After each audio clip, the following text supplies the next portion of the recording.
नमस्कार सभी विद्यार्थियों को। आज हम राजस्थान के इतिहास में पढ़ रहे हैं राजस्थान में राजनीतिक जागृति के कारण, यानी राजस्थान के अंदर जो राजनीतिक चेतना आई उसके पीछे कैसी परिस्थितियां जिम्मेदार थी या क्या कारण जिम्मेदार थे, वो इस वीडियो के माध्यम से हम देखेंगे। तो इससे पहले वाले वीडियो में हमने देखा था कि 1857 का जो विद्रोह हुआ पूरे भारत में ही और राजस्थान में भी बड़े व्यापक स्तर पर हुआ, उसको अंग्रेज जून 1857 तक दबा पाने में सफल रहे थे और उसको दबाने में राजस्थान के देसी महाराजाओं ने भी अंग्रेज़ों का पूरा सहयोग दिया था। अब इसके बाद अंग्रेज़ों ने राजस्थान के राज्यों पर अपना पूर्ण नियंत्रण बनाए रखने का हर संभव प्रयास किया, लेकिन फिर भी 19वीं शताब्दी के अंत तक और 20वीं शताब्दी के प्रारंभ में राजस्थान में राजनीतिक चेतना का प्रादुर्भाव हो ही गया और धीरे धीरे वो अंग्रेज़ों की जो नीतियां थी उसको राजस्थान की जनता समझने लगी। वो अंग्रेज़ों के चुंगल से मुक्त होने के लिए एक राष्ट्रीय आंदोलन की मुख्य धारा के अंदर शामिल होने के प्रयास भी राजस्थान की जनता के द्वारा किया जाने लगा। एक तरह से राजस्थान की जनता में राजनीतिक रूप से एक जागृति और चेतना हमें दिखाई पड़ती है।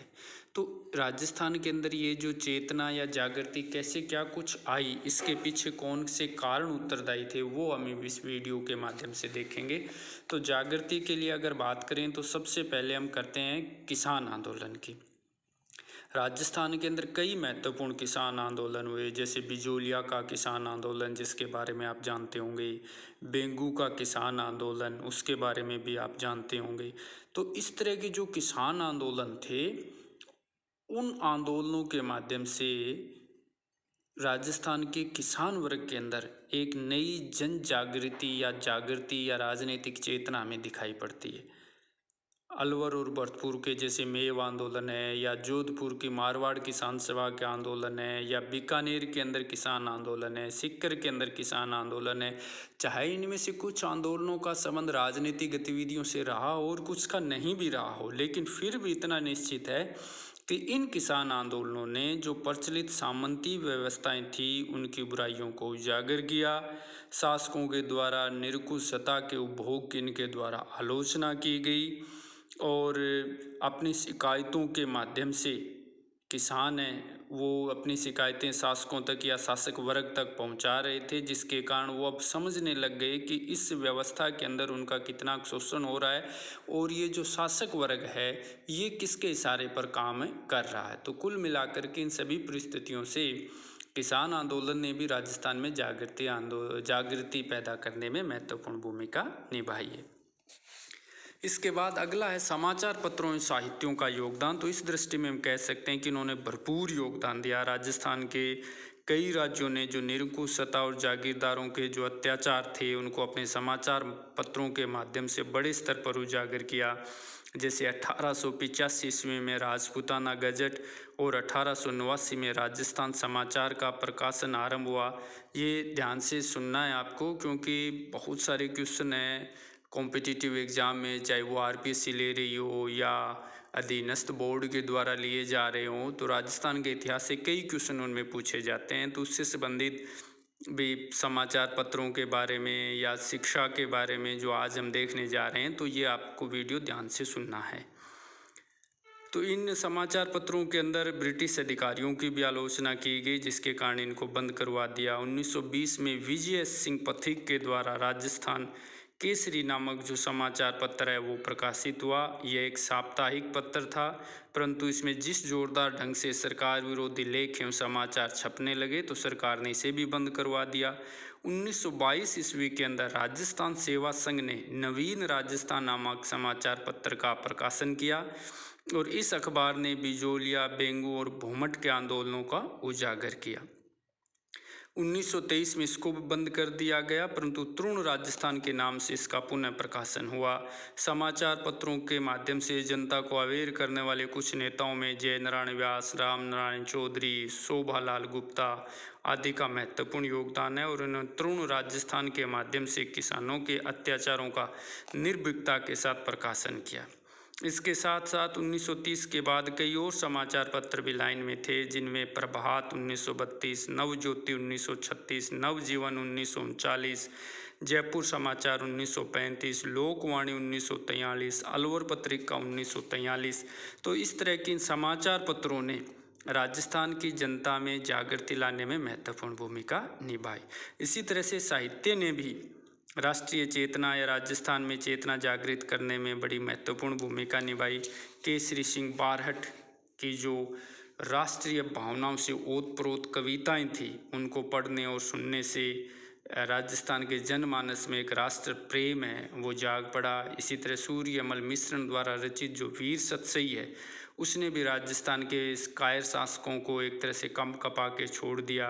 इसके अलावा जय नारायण व्यास है, हीरालाल शास्त्री है, इनके अभूतपूर्व जो गीत थे उन्होंने भी राजनीतिक चेतना जागृत करने में महत्वपूर्ण भूमिका निभाई। अब हम बात कर लेते हैं अंग्रेजी शिक्षा का योगदान। तो देखिए, अंग्रेजी शिक्षा हालांकि बहुत सारे वर्ग के पास नहीं थी, लेकिन जिस भी थोड़े बहुत वर्ग के पास ये शिक्षा पहुंची तो उस वर्ग के ऊपर एक कई तरह के प्रभाव इस अंग्रेजी शिक्षा ने डाले। एक तो ये कि उनको अंग्रेजी शिक्षा मिलने के बावजूद भी प्रशासन के अंदर उनको महत्वपूर्ण स्थान नहीं मिलते थे, क्योंकि प्रशासन है वो सामंतों, जागीरदारों, शासकों के परिवारों यानी नेपोटिज्म या भाई भतीजावाद तक ही सीमित था। दूसरा ये कि अंग्रेजी शिक्षा के माध्यम से यूरोप और अन्य मुल्कों के अंदर चल रही जो लोकतंत्र की बयार या उसके विचार है या कुछ अन्य सिद्धांत हैं, स्वतंत्रता, समानता की जो बातें हैं, उनसे भी ये लोग परिचित हुए और उसको अपने क्षेत्र में भी लागू करने के या अपने आप और आसपास के लोगों तक उन प्रभावों को लाने में भी ये लोग सफल रहे। तो इसने भी राजस्थान के अंदर जागृति पैदा करनी यानी अंग्रेजी शिक्षा ने भी कुछ कुछ योगदान अवश्य दिया। अब हम कह सकते हैं प्रथम महायुद्ध का भी बड़े स्तर पर प्रभाव पड़ा, क्योंकि प्रथम महायुद्ध के अंदर राजस्थान के कई शासकों ने अपनी सेनाएं बाहर भेजी, जिसमें बीकानेर के नरेश गंगा सिंह ने सबसे पहले घोषणा की कि वह अपने सैनिकों के साथ दुनिया के किसी भी स्थान पर जाकर साम्राज्य की सेवाएं करेंगे और इसके अलावा अन्य शासकों की सेनाएं भी बाहर भेजी गई। तो जब ये सैनिक बाहर गए और बाहरी दुनिया से मिले, वहाँ के आचार विचारों को देखा समझा और उसके बाद युद्ध समाप्त होने के बाद जब ये अपने क्षेत्र और गाँव में आए तो उन्हीं ओत विचारों से जिनसे ये ओतप्रोत थे उनको अपने साथी संगलियों, भाई बंधुओं, दोस्तों तक पहुंचाया, यानी उनसे संबंध में वो बात करते थे। तो इसका प्रभाव भी जनमानस के ऊपर पड़ा। दूसरा ये कि इस युद्ध के अंदर शासकों के द्वारा अंग्रेज सरकार को भरपूर सहायता दी गई, बहुत राजकोष खाली किया गया, तो उस कोष का प्रभाव भी जनता पर पड़ा। तो जनता के भी अब ये समझ में आने लगी कि युद्ध कोष के लिए दिए जाने वाले जो चंदे हैं वो उन्हीं को अपनी जेब से उठाने हैं। तो राजस्थान जनता ने भी अपने असंतोष को व्यक्त करने के लिए आंदोलनात्मक मार्ग अपनाने का निश्चय किया, क्योंकि ब्रिटिश प्रांतों में यह उपाय अब धीरे धीरे कारगर हो रहे थे। इसी तरह से अगर हम बात करें तो आगे देखेंगे स्वामी दयानंद सरस्वती और आर्य समाज का भी राजस्थान के अंदर बड़ा व्यापक प्रभाव था और इस प्रभाव से बड़े स्तर के ऊपर हम लोगों को कुछ न कुछ देखने को मिलता है। जैसे स्वामी दयानंद और आर्य समाज है, तो सबसे पहले अगर हम देखें तो 1865 ईस्वी के अंदर जो स्वामी दयानंद सरस्वती जी है वो करौली राज्य के अंदर राजकीय आतिथ्य के रूप में वो आए थे।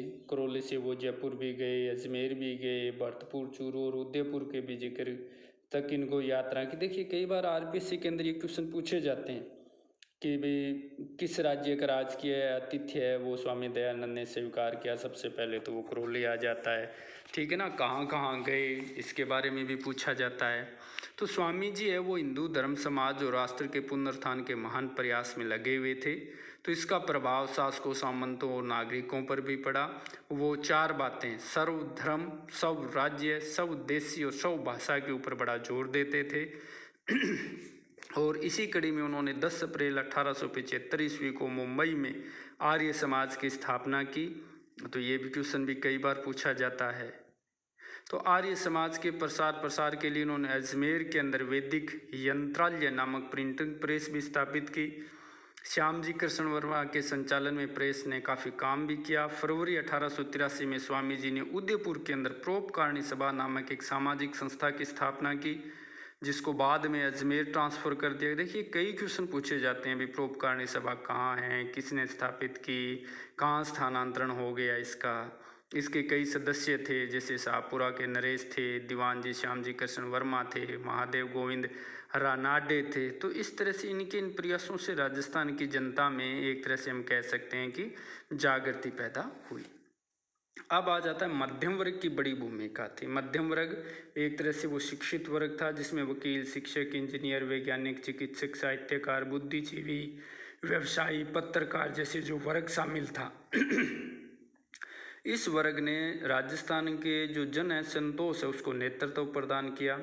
बिजोलिया के कृषक आंदोलन को गति पकड़ाने में इसी मध्यम वर्ग के नेता जैसे विजय सिंह पथिक है, माणिक्यलाल वर्मा है, रामनारायण चौधरी है, हरिबाबू उपाध्याय है, इन्होंने महत्वपूर्ण योगदान दिया। जोधपुर राज्य में मास्टर साहब के नाम से लोकप्रिय जयनारायण व्यास ने भी राजनीतिक चेतना की मशाल जगाई। बीकानेर के पढ़े लिखे वकील रघुवर दयाल ने भी नेतृत्व किया। और सिरोही के अंदर गोकुल भाई भट्ट है, अलवर के अंदर मास्टर भोलानाथ है, जयपुर के अंदर पंडित हरिरालाल शास्त्री है, देवी शंकर तिवारी है।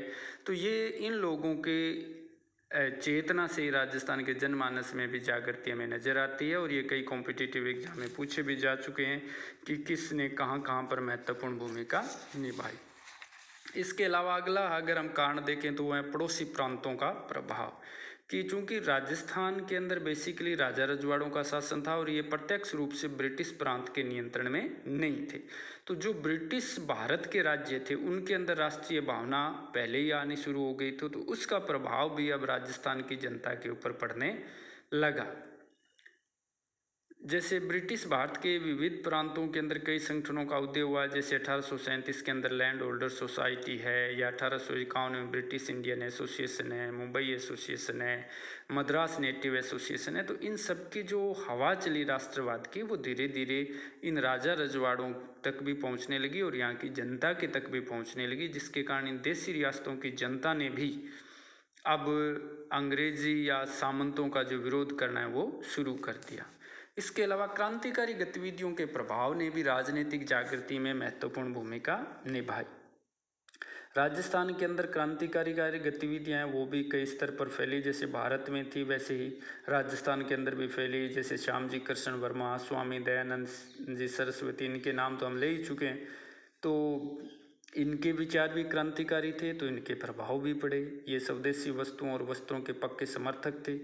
1897 में महाराष्ट्र के पूना नगर में प्ले कमिश्नर रैंड और उनके सहयोगियों की हत्या करके दामोदर चापेकर ने जो क्रांति का बिगुल बजाया था, उसका प्रभाव राजस्थान के अंदर भी हमें देखने को मिलता है। श्याम जी कृष्ण वर्मा जो इंग्लैंड में जाकर इन्होंने इंडिया हाउस की स्थापना की, तो इसके प्रभाव भी हमें राजस्थान में भी, मतलब कुल मिला के कि भारत के अंदर जो क्रांतिकारी गतिविधियां बढ़ रही थी, तो राजस्थान के अंदर भी क्रांतिकारी गतिविधियां बढ़ रही थी, जिनका नेतृत्व अर्जुन लाल सेठी है, केसरी सिंह बारठ है, राव गोपाल सिंह खरवा है, रामनारायण चौधरी है, विजय सिंह पथिक जैसे नेता कर रहे थे। तो इन नेताओं के द्वारा क्या कुछ भूमिका निभाई गई, या अन्य और ऐसी कौन कौन सी संस्थाएं थी जिन्होंने राजस्थान के अंदर राजनीतिक जागृति में महत्वपूर्ण योगदान दिया, उन सब के बारे में हम अगले वीडियो में देखेंगे। Thank you.